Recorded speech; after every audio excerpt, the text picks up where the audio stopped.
Josué capítulo 24, versículo 2.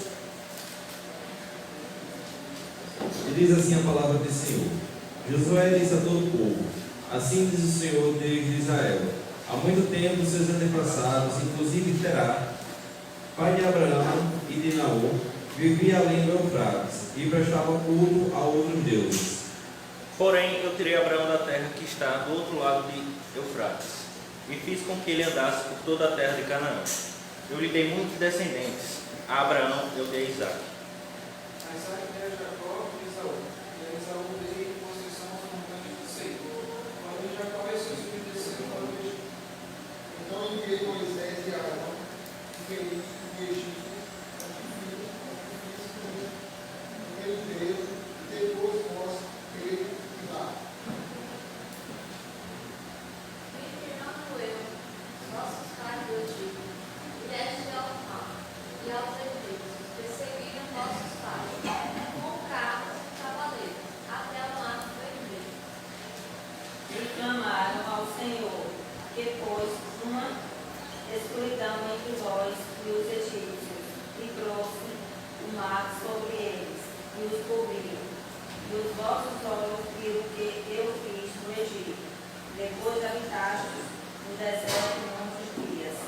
Então eu vos trouxe a terra dos amorreus, que habitaram além do Jordão, os quais pelejaram contra vós, porém eu dei na vossa mão e destruísse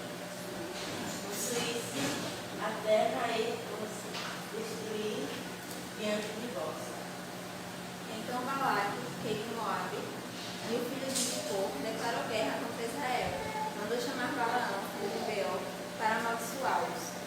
Porém eu não quis ouvir a Balaão, pelo que, abençoando-vos ele, vos abençoou e livrei-vos da sua mão. Amém, igreja? Coisa assim, Pai. Aqui Josué, no seu fim de vida ali, depois de ter concluído sua missão, ele conta ali o relato da igreja. Ele conta ali o relato do povo de Israel até aquele momento, e começando lá de Abraão.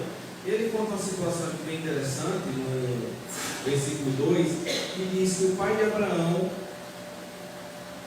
Terá, pai de Abraão, vivia além do Eufrates e prestava cultos a outros deuses. Ou seja, ele não era aquele homem fiel, o pai de Abraão. E aí a gente conhece bem a história, ele chega para Abraão e diz assim: olha, Abraão, eu tenho um negócio contigo, vou fazer de você uma grande nação, saia da sua terra, do meio da sua parentela, para uma terra que eu vou te mostrar, né? Você vai viver aí peregrinando por umas terras. E assim Abraão faz. Abraão sai do meio da sua terra, da sua parentela, leva seu sobrinho ali, Ló, né? Mas levando seu sobrinho, ele não cumpre a totalidade da palavra de Deus. Ou seja, embora ele tenha saído do meio dos seus parentes, ele levou um dos seus parentes consigo. E aí não se cumpriu a palavra que o Senhor tinha pedido a ele. Ou seja, embora ele tenha saído de uma terra na qual o seu pai, pelo relato, era um idólatra, ele cultuava outros deuses, ele estava ali com parte da sua parentela. E mais na frente, quando há aquela confusão, né, a respeito dos pastores de Abraão e dos pastores do seu sobrinho, Abraão entende e diz: olha, você vai para o seu canto, e o canto que você decidir, eu vou tomar o caminho oposto. E assim Abraão faz. E Abraão, ele vive uma terra, ele vive uma vida, né, de peregrino. Não era uma vida muito fácil de ser vivida. Era uma vida na qual você tinha que andar constantemente sem ter um ponto fixo. Hoje em dia a gente luta, mata e morre por uma instabilidade, por uma casa própria, por um local onde a gente possa descansar, passar o resto dos nossos dias, né? Ele tinha isso no meio dos seus parentes. Ele tinha a casa dos seus pais, ele tinha aquela estabilidade, mas Deus ele disse assim: não, saia que aí não é o local na qual eu vou lhe abençoar. Não é o local na qual eu posso ter intimidade contigo, não é o local apropriado para eu revelar a você o que eu tenho para você. E assim Abraão fez. A gente tem aqui também outros relatos na Bíblia. A gente tem um relato de Samuel. Samuel, sua mãe era estéril e faz uma promessa a Deus: olha, Senhor, você tem um filho, meu primeiro filho, o filho, se eu tiver, assim que ele diz mamar, eu vou entregar ao Senhor. E assim ela tem um filho, um ano depois, ela desmama e ela entrega ao sacerdote. que vivia ali no templo. E aí Samuel tem uma vida diferente. Em vez de ter uma vida perto também da sua família, da sua parentela, ele tem uma vida de dedicação exclusiva ao Senhor. E ele aprende ali com o sacerdote, aprende, cresce em ensinamento, chega ao ponto do sacerdote dar uma rateada com seus filhos e Deus tem que falar com o próprio Samuel, dizendo bem assim: Samuel, ele não ouve muito bem, né? Ou ele não conhece Deus ainda, né? Chega com o sacerdote e diz: sacerdote, estão me chamando? Ele: não estou te chamando não, falta não ir. E assim acontece por mais 2 vezes, até que o sacerdote se toca e ele percebe que era Deus falando com ele, instruindo Samuel. Samuel diz: fala, Senhor, que o teu servo ouve. E assim Samuel começa a ter a sua intimidade com Deus, em uma terra, ou seja, em um ambiente propício para que isso acontecesse. A gente tem ali também, voltando um pouquinho no tempo, Moisés. Moisés, ele vivia em uma terra que literalmente era bem idólatra, com vários deuses.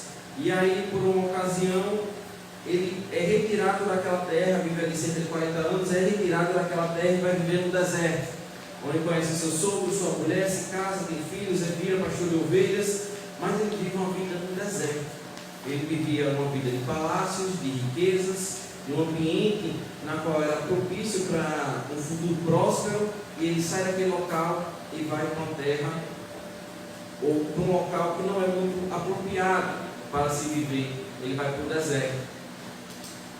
E assim a gente conhece bem, né? Deus, ele fala com ele naquele deserto, diz para ele voltar, não voltar para os palácios para ter uma vida boa, para ter uma vida confortável, não, volte para libertar meu povo. Ou seja, aqui você não vivia no palácio, uma coisa mundanamente falando bom, você veio para o deserto, apareceu aqui um pouquinho, né? Está batalhando, ralando aqui, um suorzinho, porque ele era tratado como um príncipe lá, e agora você vai voltar para o Egito, mas vai ser pior ainda, porque agora você vai guerrear. Você vai guerrear contra um povo que é totalmente idólatra, um povo que não vai ser fácil de lidar, para poder resgatar meu povo de lá. E assim Abraão faz, e ele tem uma grande intimidade que a gente conhece aqui com Deus. A gente tem aqui um relato também de Paulo. Paulo foi outro homem que vivia ali como um servo de Deus, acreditando que estava servindo a Deus, perseguindo a igreja porque ele achava que era uma seita. Ele dizia assim: não, essa seita não vai prosperar aqui não, eu sou um servo fiel e eu vou aqui acabar todo mundo. E aí ele começa a perseguir a igreja, e ele vive ali, né, com cartas, né, para poder perseguir a igreja, ou seja, com toda a autoridade, com todos os recursos que ele poderia ter para poder perseguir a igreja. E chega um momento que ele tem um encontro com Deus, e aí ele larga toda essa vida, tudo que ele tinha aprendido até agora, todo o seu ensinamento, para poder simplesmente servir a Deus. E ele fala em suas cartas que ele não teve também uma vida muito fácil.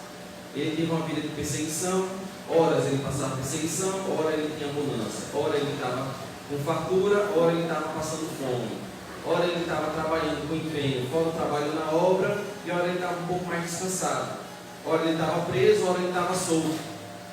Ou seja, as circunstâncias que Deus ele nos impõe, ou que a gente mesmo corre atrás, ela não é decisiva para que a gente seja fiel ou não, mas ela é uma situação na qual ela contribui para nos ajudar a ser fiel.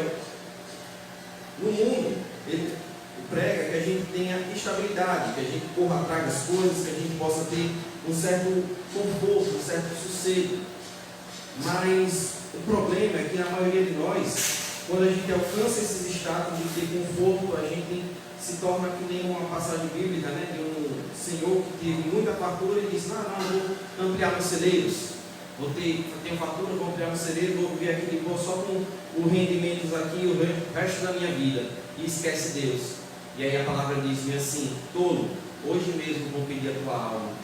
E a gente corre atrás, o mundo ensina isso para a gente correr atrás dessa estabilidade, correr atrás dessa vida fácil, vamos dizer assim. E Deus muitas vezes, conhecendo o nosso coração, conhecendo o que a gente necessita, Ele diz bem assim: não, meu filho, isso não é o que vai ser bom para você não. O que eu tenho para você é outra coisa, é luta, é privação, é passar necessidade, é passar fome, para que assim você possa me reconhecer como Senhor e assim dar valor.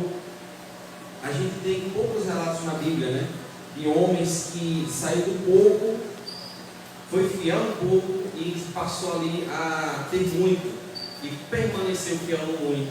A gente tem um exemplo de Davi. Davi ele permaneceu um pouco durante muito tempo, passando por diversas provações, mas chegou um momento que Deus deu muito a ele.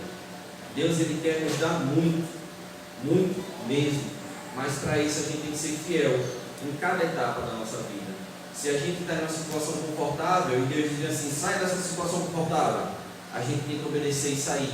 Se a gente está em uma situação ruim e Deus, não, permaneça aí que aí é o seu lugar, a gente permanece, dando glória a Deus e dando graças a Deus, porque a vida ela vai viver sempre nesses altos e baixos, mas a gente tem que ter ideia que mesmo nesses altos e baixos a gente tem que ser fiel a Deus, nos altos e também nos baixos.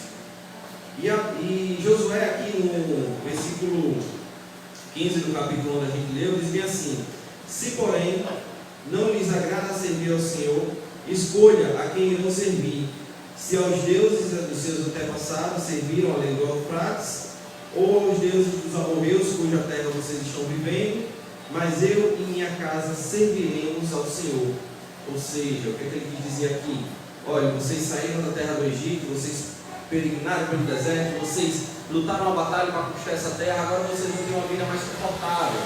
Mas escolha, se nessa vida confortável que vocês estão tendo agora, vocês vão decidir servir aos deuses dos seus antepassados, do pai de Abraão, ou vocês vão escolher servir aos deuses dessa terra na qual vocês conquistou.